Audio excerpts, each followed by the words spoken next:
রাধে, তুমি আমাকে এত গভীরভাবে ভালোবাসো কিভাবে?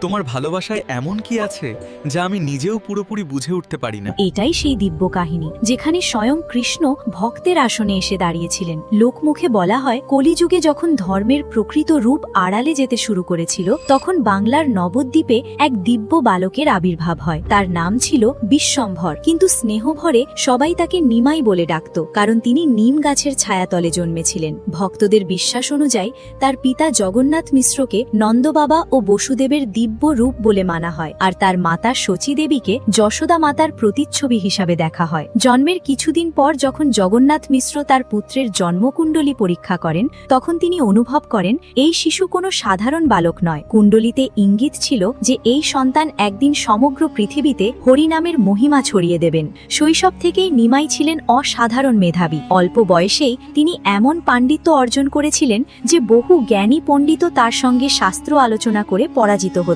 কিন্তু তারপর একদিন নিমাইয়ের জীবনে এক গভীর পরিবর্তন নেমে এলো। তার হৃদয় সম্পূর্ণভাবে কৃষ্ণ প্রেমে নিমগ্ন হয়ে পড়ল। তিনি রাস্তায় বেরিয়ে পড়লেন হরে কৃষ্ণ নাম সংকীর্তন করতে করতে। ধীরে ধীরে হাজার হাজার মানুষ তার সেই প্রেমময় সংকীর্তনের সঙ্গে যুক্ত হতে লাগলো। ভক্তদের বিশ্বাস, তার কণ্ঠে উচ্চারিত হরিনামে এমন এক অলৌকিক শক্তি ছিল যে মানুষ শুনতে শুনতে অশ্রু সজল হয়ে পড়ত এবং ভক্তির সাগরে ডুবে যেত।